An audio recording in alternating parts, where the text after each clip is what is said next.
张雪峰死了，这是刺激着我了。因为张雪峰也是一个大网红啊，他这个金句辈出啊，尤其是最近逼着习总书记习包子打台湾啊，捐5000万人民币要打台湾，所以引发了大家的这个关注啊，热点不断的一个人，也是一个很真实的人啊。张雪峰是个很真实的人，人品不坏。他讲的打台湾，他捐5000万，这个是局囿于他的信息。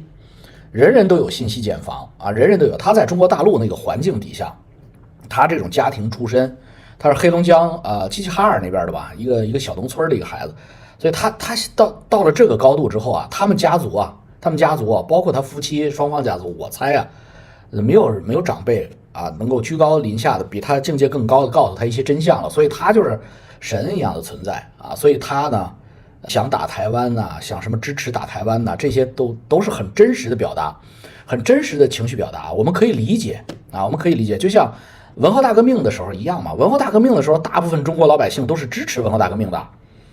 哎，你以为呢？毛泽东主席毛主席那是深受人民群众的爱戴，大部分人都是没办法的啊，都是信息茧房里边嘛啊，所以海外很多人说他们死得好啊什么的，没必要啊，真没必要。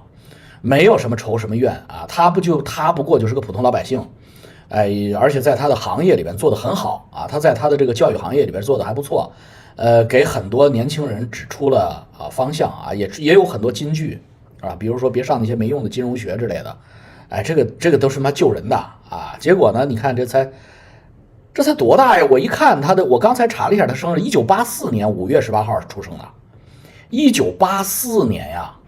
啊，比我小9岁呀，没了。你这，哎呀，所以我就赶紧做一个，我感触良多，因为他是个很有争议的人物嘛，啊，因为他的这些言论比较尖锐的话，哎，这个42岁就去世了，而且他去世的过程啊，非常的这个具有，我为什么要给大家今天做这期节目，就是他去世的过程啊，他是在健身房。啊，他是在他家的健身机上啊，在跑步机上去世，啊，心梗啊，讣告已经出来了啊，讣告啊，张雪峰健身这事儿，我特别有感触啊，就是老登们啊和上古神登们啊，现在人家不是分了吗？就是70后的叫上古神登，80后的叫老登，张雪峰属于老登，我属于上古神登，我们这些人呢啊，一定要认命啊，一定要客观的实事求是的看待自己的身体。不能不服老，你可以说你状态很好，你可以说你头发没白或者没有纯白，但是你不能以为你的身体还在20岁的状态，尤其是我们都打了疫苗啊，新冠疫苗特别容易引发什么肺的问题和血栓的问题啊，所以我们一定要注意运动不能太激烈啊，无论是跑步啊还是什么跑步机，张雪峰跑马拉松啊，他跑长跑。很多人说你嘴唇发紫，他还不服。实际上证明啊，真死了啊，真死了。讣告已经出来了啊。张雪峰老师是今天下午15点50分啊去世了，在苏州啊家里边的健身房里边去世，抢救无效，心源性猝死啊，就是所谓的心梗啊。那么这种心梗是怎么引发的？我跟大家解释一下。我一看我就知道是真的，不是谣言啊。我一看我就知道是真的，为什么呢？因为我大概在2012年，就是我刚刚移民到温哥华的时候，啊，2012年那个时候我应该比现在的张雪峰还年轻啊，就10几年以前，因为我肚子比较大，那时候我体重大概81公斤，我呢决定减肥，于是呢我就天天去健身房做有氧运动啊。那个时候在中国呀，啊，在中国经营企业的时候，那是没有健身概念的啊，每天胡吃海塞，那肚子就像一个米其林轮胎一样。我当时上那个健身房试了一下啊，温哥华有一个特别出名的健身房叫 Steven 还是叫什么Steve 我忘了，就是反正我就是那个椭圆机啊，5分钟我就下不来啊，5分钟我都走不下来，所以就是那呼哧带喘的。然后我就开始健身啊，一次大老王死人流量你也吃，你真他妈不要脸！我现在是大 V， 这他妈不叫死人流量，这叫新闻啊！我要引导正确的舆论。哎，我不引导谁引导啊？难道让中央电视台引导吗？这跟李克强的死法肯定不一样，李克强是被人害死了，张雪峰这个谁害他呀？当时我在健身，2012年的时候我在健身的时候啊，我每次都弄1个半小时就是那个椭圆机，1个半小时消耗大概400多千卡，就是400多大卡，我记得大概430大卡左右吧，1个半小时。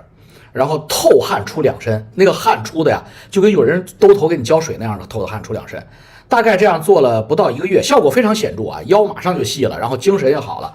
但是大概不到2个月，一个月左右的时候，我这个指尖麻木，我这个位置麻，就白天就麻，我他妈就有点心虚，因为指尖麻木，手麻嘛，我就怕是什么，不能是梗住了吧，哪个血管堵了吧。然后那个时候我记得特别清楚啊，那个时候有一个台湾明星叫庾澄庆，比我岁数大点，庾澄庆也在家，那个同时间也在疯狂健身，也在减肥。庾澄庆就是因为剧烈运动，在减肥过程中导致他的血流速过大。因为我们这样的缺乏健身习惯的这些中老年男士啊，那个血管总是不干净的，血管壁上实际上是附着有，就是油，说白了就是油啊，那就是心肌梗塞的那个梗塞那些斑块，实际上血管上是有的。你不运动它没下来，你一剧烈运动它就掉下来脱落了，你想流到那个心脑血管的那细的地方，它被堵住了嘛。所以庾澄庆那次就是因为在健身的时候忽然就梗住了，梗过去送医院去了，抢救去了。我记得这个新闻记得很清楚，为什么记得那么清楚？因为同时刻我也在干同样的事儿，我这儿麻，吓坏我了啊，吓坏我了哇！所以我一定要告诉大家重视起来啊，这个是积德的事儿啊。庾澄庆当时直接给送进医院，抢救回来了，好像是做了那个手术啊，给他妈的给拴住的地方给他取出来。然后我赶紧停下来，紧急刹车啊！然后我就找医生查，人家医生还是非常非常有专业性的，说你什么情况？一问，这些东西还都挺正常的。对，刚开始健身不能太猛，说什么情况呢？说你健身的时候是不是喝的是水？我说是啊，我健身的时候就是喝的那个纯净水啊。他说你健身的时候，你这种长时间的大运动量的、大量流汗的健身，你一定要喝运动饮料，记住一定要喝运动饮料。为什么？因为运动饮料我嫌它难喝。运动饮料是咸的，又咸又甜的，那个味儿很怪嘛，所以我就不喝，就像脉动类的东西啊。然后我就不喝，然后医生就说你一定要喝，为什么？这叫电解质失衡。你要知道人的心脏啊，它是钠钾代谢的，其中比如钠钾钙这些阳离子这些电解质盐啊，都对你的心脏的跳动它是直接指挥的。如果你他妈的大量的流失电解质，而你不及时补充，你会心梗的。我从那一段时间我才补充了一个知识，就是电解质失衡也能引发心脏病啊，不光是斑块脱落引发心脏病，电解质失衡引发心脏病，而且电解质失衡之后会引起你神经传导的问题，你的神经就会出现麻木。所以我就从那儿开始，我就大量的补充电解质啊，在运动的时候效果非常好，而且从那天起我就知道啊，记住我跟你们说的全是特别重要的救命的知识，在有氧运动过程中，你的心跳不要超过145次每分钟。我们这个年龄啊，就是你超过了40岁这个年龄，你的心跳是不能超过145次的。我当时不懂，我经常把心跳拉到180、160。经常拉到168、170，我都无所谓，因为那个椭圆机啊，你只要把阻尼和那个坡度上去，心跳噌就上去，说非常危险，非常危险，不但容易把你的心脏的那些斑块冲下来造成梗塞，还会造成所谓的夹层。我再给你们一个知识，就是夹层，心脏夹层抢救不过来，10分钟的事儿。除非你特别命好，你附近就有一个大的心脏病医院，你能捡回一命来。如果要是1-2个小时之后才送到医院，心脏夹层啊，9死1生啊，甚至10死无生。心脏夹层是什么呢？通俗的讲，心脏的血管，主动脉的血管，它不是一层，它是一层套一层的它是一层一层的那个，它是个套管。有各种功能的，有肌肉组织啊，有神经组织，有这个结缔组织啊，反正它就是一层套一层，就像多层的那种胶皮管一样。夹层就是你跳的压力太大了，它呲了，就是那个血管呲了，里边比如说套着2层，他妈中间那个血管壁呲开了，那血一下就窜进去，这人就完蛋了。那不是我什么都懂我不是什么都因为我经历的多。所以对那个叫动脉夹层啊，动脉夹层本身是有高血压史的，非常正确啊。你像我们这个年龄，我不瞒你们说，我就是高血压我就有高血压，我血压就高啊，我只要体重超过78公斤，我血压就会上去。因为什么呢？因为你缺乏运动，然后你又爱吃啊，又一般爱吃的人都吃的会咸一点。我已经减钠减了15年了啊，我们家的菜就是比较清淡啊，已经清淡了15年了，但是我依然是血压偏高啊，低压大概95、90，高压大概140啊，这是我的血压范围。其实是你算高血压吗？它也不是，但是呢，它绝对不是一个正常血压，它是正常血压偏高，高血压还没有出现那个眩晕的这样一个，等于是什么个在一个阀值上。啊，所以你一定要注意自己的身体健康啊！要知道我们老了，我们这具肉身呐，我们人类这具肉身啊，上帝给我们打造非常脆弱，他没有想到我们能活这么久，他以为我们大概活个40、50岁就挂了，所以你大概大体的零件，你的保质期大概只有40、50年，到保质期了，就像汽车一样，你那个过滤器啊，你那个什么机滤，你那个皮带都应该换了，正时皮带都松了。但是你没有办法换，那怎么办呢？那你就是保养的，你轻点用啊，真的轻点用。所以啊，这个血压过低不好，血压过高当然也不好。如果你有一个高血压的状态的话，或者偏高的状态的，切记啊，切记，第一，不要剧烈运动啊，非常非常危险。第二，不要吃太油腻太咸。第三，切记啊，每天吃这，你看我出门都带着啊，带着小药瓶吧，别把自己想的太牛逼啊，弟兄们，尤其是上古老登们，不要舍不得花钱啊！你看老王出差必备啊，老王在家也每天必备鱼油啊，鱼油要吃够量啊，不谈剂量的疗效是他妈的耍流氓啊！一定要把剂量吃够了，每天至少鱼油1400个单位以上，就是1400毫克以上啊。每一粒鱼油，你买鱼油的时候啊，美国加拿大鱼油 Costco 的鱼油都会标注含量啊，大概700到1000一粒啊，每天要吃2粒鱼油。这是什么？这是 CQ10，这都是养护血管的。这是什么？这是多种维生素啊 ，Costco 的50岁以上的维生素。这是什么？这是叶酸啊，叶酸。说老王，你是不是要生孩子备孕呢？不是，备孕是吃叶酸不假，但是你到了老了以后，你保护心脑血管和神经系统，叶酸很重要。鱼油吃了就没事，没错，一定要保持，这是买命的。这张雪峰老师挣了那么多钱，我敢保证张雪峰老师不吃这些东西啊。我看到张雪峰的状态，第一，他的唇色不好，他脸色不好啊。第二，张雪峰说话很激动，说明你高血压。你看张雪峰直播吧，他动不动就激动了，你是不是又想起一个人，对吧？迪野基啊，手黑宅一定高血压，最近他一定高血压，因为他的语速状态就是很不正常的，所以一定要注意自己的血压啊！中老年男士一定要注意自己的血压。山烟要办我，对他手黑嘛，京城4大黑，房山寄鸟猴，昌平嫪毐，南城手黑鹰啊，第4现在还没评出来呢啊，所以一定要补哦，一定要补啊！这个张雪峰的这种是语速和说话这种激动状态，说明他血压过高啊，他高血压。还有就是说呢，张雪峰这种啊，他这种生活状态、生活习惯，可能他既会吃补药啊，就是什么鱼油之类的，既会吃保健品啊，因为他们会认为，就他们这种人啊，就是山河4省的这个虽然他不是山河4，他有个代表啊，比如说王志安应该也是这种人啊，山河4省翟永军也是这种人，小翟永军、王志安张雪峰这种人，大概率上他不吃保健品，他们认为是药3分毒，他讳疾忌医的，这是中国的这个传统文化，就是讳疾忌医，动不动就是是药3分毒，你要相信科学啊，真的要相信科学。就这玩意儿，就是这个鱼油啊，真的是宝贝啊，真的是宝贝。我给大家安利再安利啊，鱼油和 Q10真的是宝贝。房山寄鸟猴和昌平嫪毐是谁？这你们还，我是个外国人，我都知道。你们抖音怎么刷的？房山寄鸟猴，百度去。所以啊，这夜报加速也可以这么讲，真的是这样。所以大家一定要注意养生啊，健身。如果是激烈运动，你这个概念一定要意识到什么叫剧烈运动啊？剧烈运动不是说马拉松才叫剧烈运动，不是啊。椭圆机、跑步机、心跳，任何使你心跳带这个啊，这就是看心跳的。任何一个让你心跳超过145次的运动，就都是剧烈运动。看心跳不是看你那个运动内容，只要你心跳拉到150，就是剧烈了。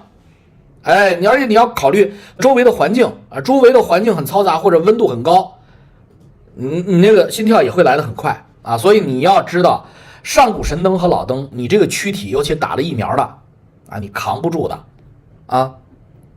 鱼油，好多人问，那老王能不能推一个 Costco 鱼油？不用推啊 ，Costco 的鱼油都 OK 啊，都是真的。肝脏不好，不能随便吃鱼油啊，这个我没听说过啊，这个我没听说过。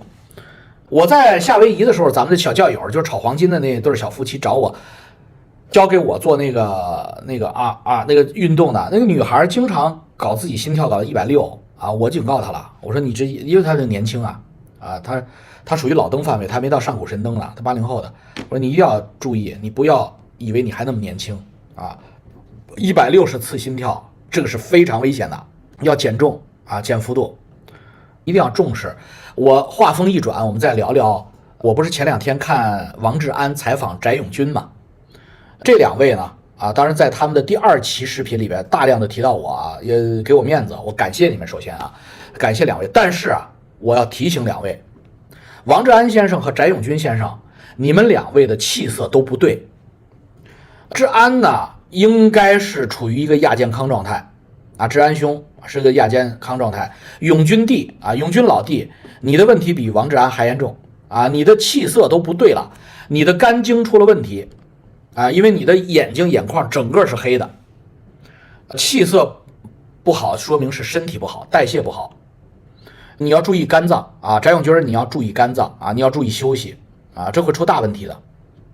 CQ 值多吃液体好吸收，对，是这样。但是呢，就是我们在中国的观众啊，没有这个条件去买液体 CQ 值啊，因为液体的不好，它不好储藏啊。你在北美当然没问题了，你能买到。所以在中国的话，你们就买我这个版本就行啊，你们代购就代购这个版本就行，就这里边其实也是液体啊，它就是药丸，对不对？翟永军你要注意你的肝经啊，你的肝经出了问题。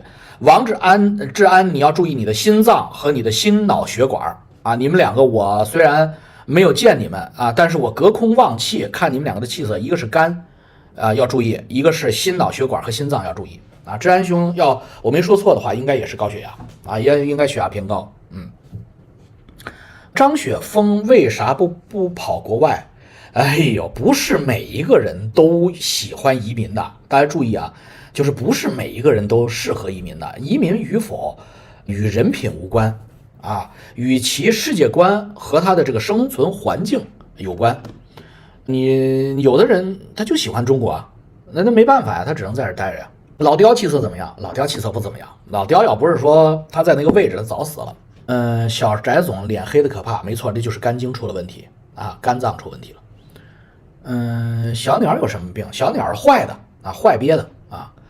老王讲讲张雪峰，张雪峰老师是一个工作很认真啊，在他那个行业啊很有成就的人啊。虽然他的观点很多人并不同意啊，但是他很实用啊，他的所有的观点都是教给你自私，教给你精致的利己主义啊。他的观点是针对中国中下层的啊，就像他一样出身的出身于农村呢，出身于没有家庭背景的，他的这些知识教给你以后，比如说怎么报专业呀，怎么去选择工作呀，有用啊。我个人觉得是利大于弊的。张雪峰说打台湾要捐5000万，疯话，你这个这人要宽容一点啊。第一，他也没真捐；第二，人家也不会真打。他哄一哄老席不也挺好吗？啊，他等于是把老席架在那个，你不是吹牛逼要打台湾吗？我捐5000万，把老席架在架上烤啊。老王，我还记得你骂张雪峰是个坏，是学渣。哎呀，你们人去世了我还骂你，做事要有一个节制啊！如果他活到84，我肯定骂他，他才活了42，我他妈骂人家干什么呀？他是学渣不假，就是他也不是他自己也不是什么好大学名校毕业的，但是你不能否认啊，你不能否认他的工作啊确实是卓有成效的啊，但是啊，当然也确实是，就是我跟他的三观肯定不一样啊！我跟你们讲，我跟张雪峰的三观呢，就是肯定不一样，就像我跟王志安的三观不一样。啊，王志安说的事儿，我基本上都不能苟同啊。王志安说什么，我基本上都不同意。但是啊，就是假装啊，百万分之一、千万分之一、亿万分之一的可能性，王志安老师哪天有个三长两短，我也不会骂他的啊，我也不会骂他。要被高层害死，没有人害死，就张雪峰是个普通老百姓啊，那么谁会害死他呀？啊，不会有人害他的。张雪峰肯定不信玄学，应该不信玄学啊，不信玄学，不信保健品，不信普世价值啊，这是张雪峰的三观嘛。他天天吃的油腻啊，应该是啊，哎，这个事儿刚才忘了跟大家聊了，就是你们在中国大陆居住的人和你们在中国台湾居住的人啊。就是以中餐为主的弟兄们啊，你们一定要减盐减油啊！我在台湾旅行这几天，我血压都上去了啊！就是尤其是在路边摊吃小吃，油和盐太高了。使用的油和使用的盐是我在温哥华家庭住家我的至少2-3倍，所以我的血压是居高不下。这还在台湾呢，台湾已经算清淡了，至少它不辣嘛，它不吃湖南菜。所以我们如果要是在中国大陆的话，这个问题比台湾还要严重啊！那尤其是在外边吃饭，天天外食，天天下馆子，每天至少1顿馆子，或者2天1顿馆子。你像张雪峰他这种工作性质，很可能2天1顿外食，甚至每天中午都是打包回来吃。那你一定的会高血压的，你的饮食结构一定是高钠的啊！他还有个女儿，好像是有女儿啊。张雪峰的八字还有10年好运，命不该绝呀！你怎么知道他八字啊？大家只知道他的6字，他时辰你应该不知道呀！啊，时辰你应该不知道。张雪峰后来面相都变了，是，人的相由心生啊，相由心生这句话是对的。你看我的面相也变了嘛，啊，翟小鸟的面相也变了啊，翟永军啊，小翟总的面相也变了，所以相由心生啊，大家一定要调整好心态。祝愿啊，张雪峰老师。安息啊，也祝愿他来世投个好胎啊，这个更加的获得智慧啊，也希望他能够达成他的夙愿啊。其实我今天的节目也是帮他达成夙愿。他曾经说过，他在直播的过程中，他曾经说过一句话，他说我的人生理想就是哪一天我死了，我能够上热搜啊，就是你看他这个夙愿也挺现实的，就是他太想就是立功立德啊，立身立功立德，他太想立了，希望他能够成功吧啊！但是呢，其实啊，立啥啊都不如好好活着啊！立功立德，立身那都是他妈那后边的零啊！你活着是前面那个1啊！你不要这么说，人张雪峰说把5000万拿来救济穷人，他不会死，这不要什么，这个世界没有如果，这第一。第二呢？他经常捐款，我经常能看到新闻，张雪峰给这个捐了100万，给那个捐50万，他在这方面他没有什么可挑剔的啊。哎，王叔打了2针，你别说他妈哪壶不开提哪壶了，我睿智的这个长者的形象不是被你他妈的一脚踹碎了吗？我他妈像个傻逼一样打了2针疫苗，我他妈那不就是个纯傻逼吗？我操！想起来我就恨呐！谁他妈逼研究这个鸡巴 COVID 的这个他妈病毒啊！妈的，我说这儿你们祖孙18代啊！我操他妈的！我往上儿你们18代，再往下儿你们18代，你们他妈的谁发明的这个病？这个病毒一定是人造的，这病毒绝不是大自然能形成的。什么鸡巴果脯果子里啊，这就弄得什么艾滋病都嵌套在一起！我操！我儿你们18辈上下祖宗太坏了，鸡巴害死多少人呐！就是血魔都是太可恶了，像我大老王这么睿智的人都没有能逃脱你们的他妈的这个暗网，我操！我都打了2针，完犊子了，我恨死了！我不知道是谁啊，是什么石正丽吗？我不知道，我现在只能先恨着石正丽了。哎，没办法，再见啊，再见。